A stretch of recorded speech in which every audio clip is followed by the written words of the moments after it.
open it up for audience Q&A for anyone up here. Just raise your hand. I'm not sure if there's a mic traveling around, and if not, oh, there is a mic traveling around. Great.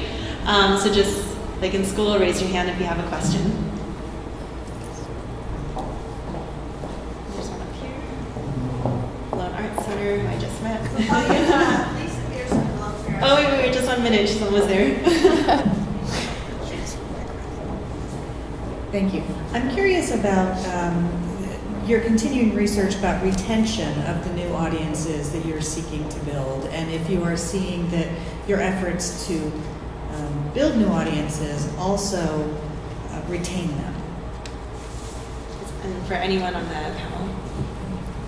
I can speak to that. So our first big Wallace-funded experiment was a immersive show we did a year ago called Sweet and Lucky that was in a 16,000 square foot warehouse in Rhino. It was a major hit on all levels and created a lot of buzz in the audience that we were hoping. We then followed it up just recently with a show at Stanley Marketplace that was designed to be sort of on the other end of the spectrum, as I was saying. And we found that by marketing to the Sweet and Lucky ticket buyers, we sold out our initial run of travelers, and 58% of those buyers had also bought Sweet and Lucky. That ended up being a huge problem though, because a lot of those people were expecting a Sweet and Lucky experience, and this was by design not even in the realm of the same thing. It was experiential, but it was in public space, it was much lighter, and so in our post-performance surveys, we found a lot of people mentioning Sweet and Lucky and comparing it, even though we did everything we could to try and make it clear that this was a very different experience. So we're following up this fall with a new immersive staging of a musical that we think will be closer to Sweet and Lucky on the spectrum. And so we're really curious to see if there's continued audiences across those three. And then we're planning to do some more focus groups, again, funded by Wallace, to understand the people who just went to Sweet and Lucky, the people who went to both, and the people who've been to all three, so that we can understand kind of what is driving people to come back and how do we keep retaining them and how do we get them loyal to this brand that we're building up. Real quickly on that. So we just received last week one thing I didn't mention earlier around the research, which was data mining, which is something we hadn't done before other than ourselves trying to go through. And we found that I think something Cookie, just really quickly, by data mining you mean? So data mining, we have specific questions and all the data goes into a data data dump, but it goes all into one place. A firm goes through it, and what we ended up with as a result of it was a way of very objectively looking at our data. So we asked several questions in this process, and they came back and said, okay, you asked about retention, this is what it looks like. You asked about your churn rate, this is what it looks like. These are things you can do yourself, and we will continue to do them ourselves, but we did just receive the results of that. And one of the things I want to say about Wallace is when we agreed to this charge and we were allowed to be a part of this charge, one of the things we had that they challenged us to do is we are to grow the audience, but only as we also are retaining an audience. So we are to retain the audience that we have and to grow the audience and then make all of that sustainable. So the retaining part, the retention part, is really important. Average churn rate's about 85% and we're at 50%. So we're in our audience, the audience members that are ongoing are just really thrilled from our post-performance surveys that we're also required to do, which we do every time. We're getting a lot of feedback from the existing patrons that are just, they feel this energized in this activity. So it's been very good for retention. Yeah, sure. I just want to add one point, and I was talking to Stella during the break about this. One thing, and actually if you look at the research on building new audiences, it actually takes, believe it or not, it takes 10 years to really get an audience to stick and keep coming back. And that comes from people like Diane Ragsdale, Donna Walker-Kuhn, not just me, and the work that I've done. And I say that because many times organizations give up early. Oh, we tried that, and after 3 years it didn't work. So you've got to really have expectations in mind and know that, we know that churn rates are high, especially with a new audience. It takes time to build those connections. Great, thanks.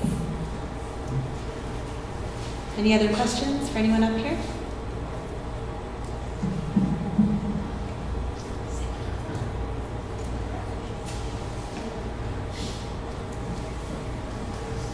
I guess this kind of is a continuation of some of the things that you've already just talked about of when you're trying to build an audience and you're running into issues of, you're doing new work, say, and you're trying to put information out there to let people know what it's going to be like. You're doing live feeds, so forth. You're doing different work, but then you're also trying to do a diversity of work. And this show isn't going to be just like this show, but people come back because they liked this show. And tying into the idea of building that long-term audience, of that longer conversation of things are going to be different, one show to the next. Are you finding any success in how to have that dialogue with, whether it be new audiences or existing audiences, that it's not always going to be a different version of the same thing that you saw last time? Really quickly, also your name and organization. I'm Garrett Ammon. I'm the artistic director of Wonderbound, which is a contemporary ballet company here.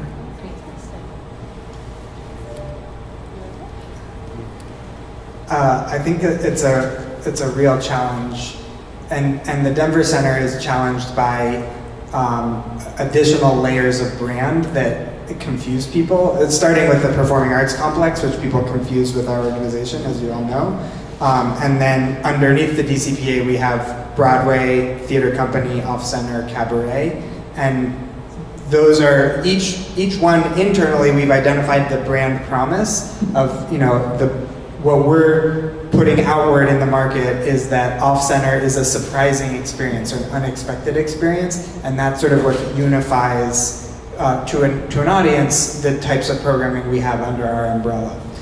So I think being able to articulate the kind of umbrella promise of your work is helpful, and then within that, I just think it's a little bit of, I don't think we have the answer yet. And for me, especially with Off-Center continuing to build and morph its identity, we just hope that we're finding people who get it and who are on board, not with this individual project, but with the bigger idea of what we're doing.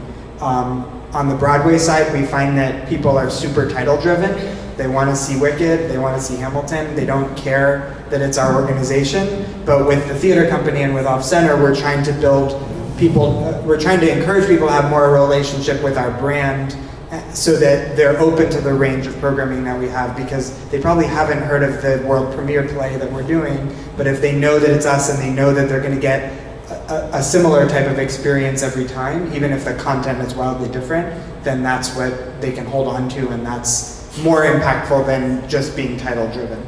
And Marcella, I'm also curious to hear how you do it at MCC, since you do work with a lot of partner organizations. How does your audience kind of weave that thread through what you're doing with the Art Museum versus any of your other partners?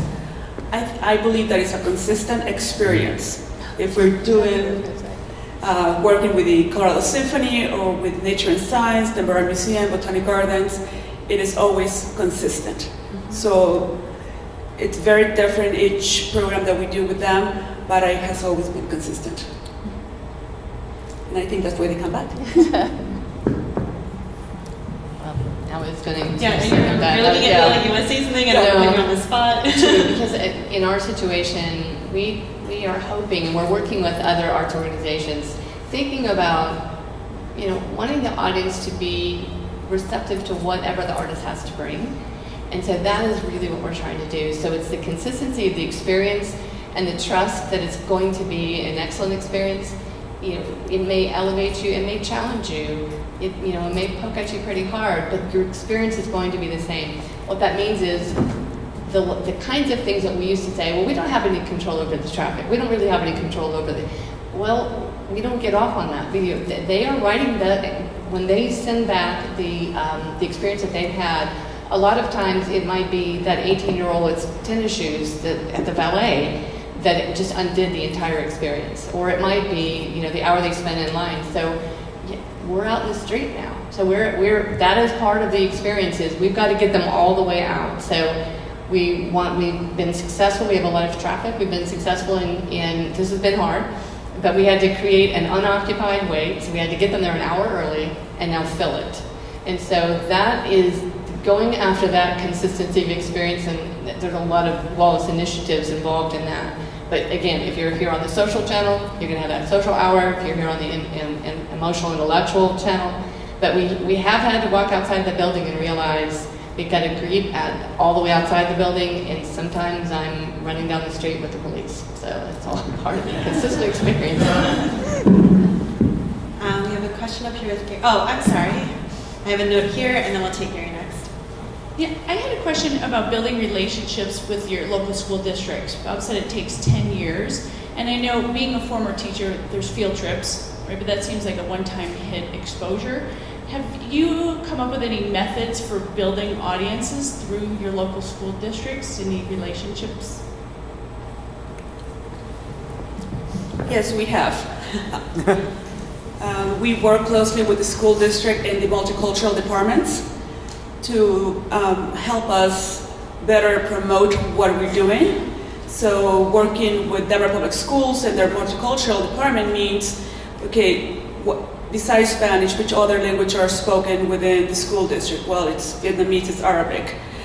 So let's make an effort to reach those audiences. And those audiences are reached through families, direct mail to them, as well with other school districts like Aurora Public Schools that has a very diverse student body and families. So yes, we work in an array of areas, from communications from the school districts through the multicultural offices that they have, or parent engagements.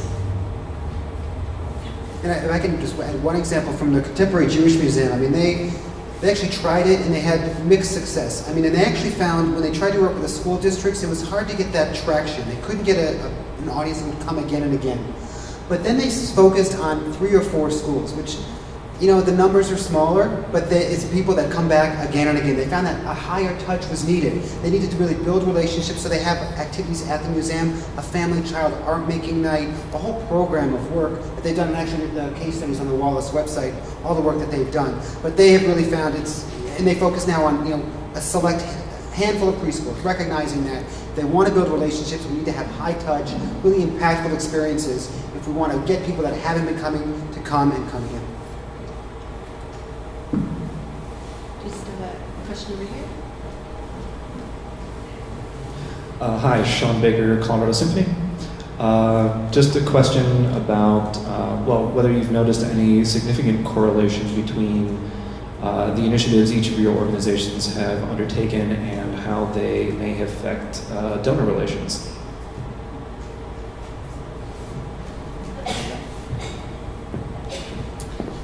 So we are noticing an uptick in that area. It's very early because, again, the knowledge that we have is going all the way through the organization. Even though our work is focused on our particular hypothesis happens to be on new work, we're learning as quickly as we can from everyone that's doing the work on millennials, for instance, and the diversification of audiences.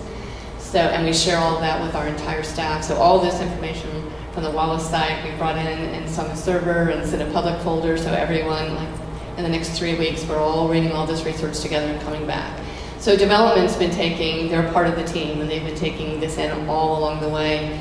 We did the data mining. The thing I didn't do a very good job, Christine, sorry, in defining data mining. But ultimately, data mining is important because you're talking about sales data. So on one hand, earlier we were talking about people filling out a survey on what they might think and might do and how they perceive themselves. But data mining is what they did. So that becomes really very important to us, and development has used these same techniques. And we've seen a tremendous uptick in going in and asking people specifically to increase their gift. And it's been something like a 40% rate this year. So a little too early for us to say anything other than high five for the minute. But so far, just this focus on the relationship. Everything about my background is as a development professional.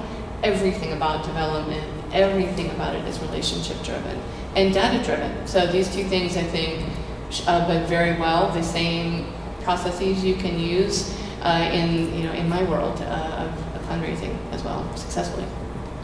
I can talk also a little bit about the general experience for 25 organizations. And again, we don't yet have, because we're such a research and learning focused organization, we don't yet have definitive results. So take this anecdotally.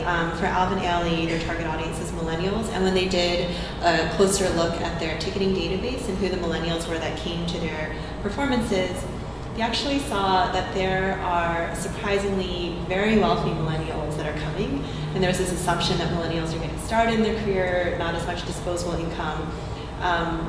So they don't yet know, it's too early to say how that's actually changing donor relationships, but more of an eye-opening experience for the development director was in the market research results to say we should not write off the millennial population.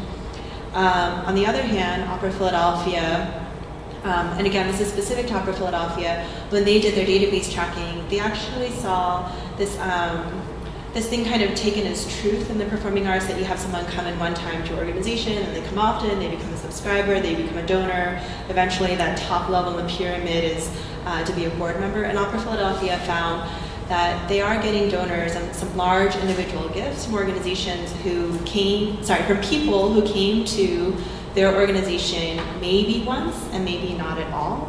And they're finding that for them, it's not following that pattern at all, and it's actually following more a higher education university pattern, where their donors want to give to Opera Philadelphia for some naming branding opportunities, and they believe in what Opera Philadelphia is doing, even though they themselves may not have come and seen an Opera Philadelphia performance.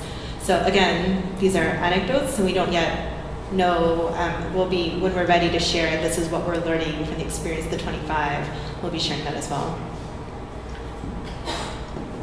And a question over here. Hi, Kendra Ingram, University of Denver, Newman Center for the Performing Arts. This is a question for the three organizations and for Bob, with your experience with the other organizations. When you started this initiative, did you have to make any changes structurally within your team? Data analysis and market research is, it seems like a lot of work and also a special skill set.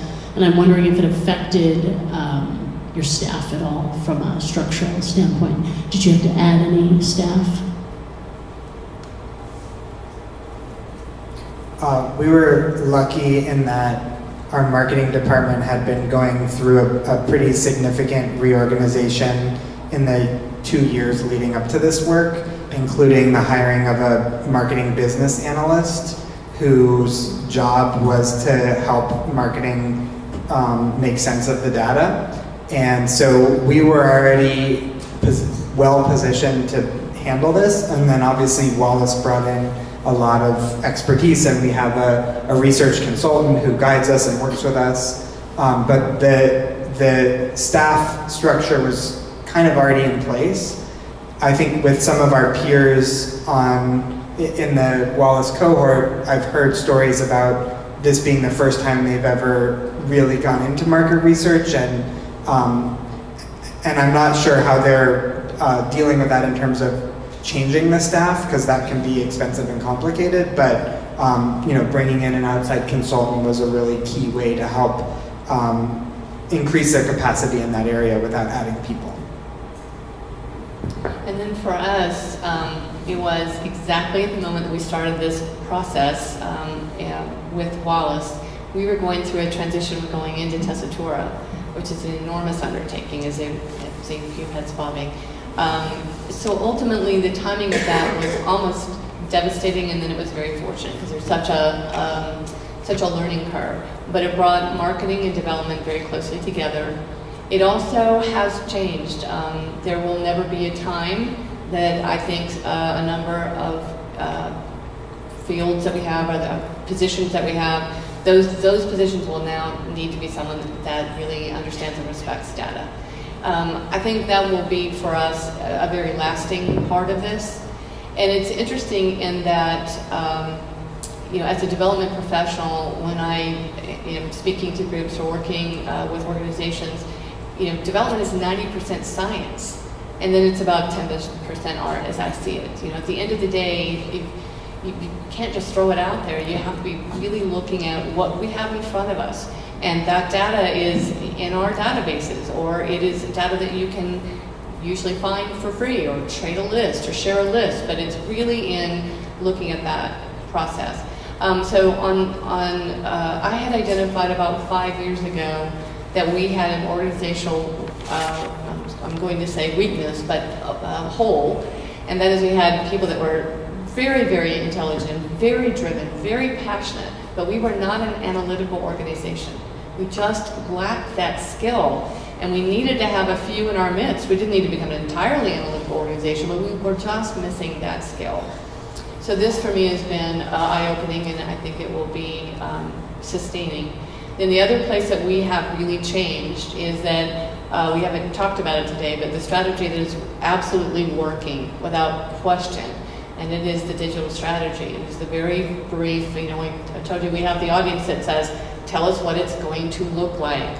Well, when you show them exactly what it's going to look like, they buy a ticket with great regularity. We can be in a situation where we have not sold a single ticket in a cycle. That video drops at 10 o'clock on a Tuesday morning, and we've done 5,000 in sales within 3 hours. We know it's working. So we now have a full-time and a part-time content generator. In fact, they are each a retired dancer, because I will tell you that artists make some of the most incredible filmmakers, because you really need a storyteller. So we have an extraordinary dancer that just retired, and he had been doing some contract film work for us. So we've hired him as a full-time content generator. The half-time person, if we could talk her into a full-time, we would. So we hope within the next year we'll have 2 full-time content generators, one specifically for the art, and then the rest for the rest of the organizations figured out, hey, that works. So that has been a big change, and I don't see going back. We have very little print anymore. And all of a sudden, I just ask everyone again and again and again, who here gets the paper? Probably no one. And then who here today held newsprint? No one.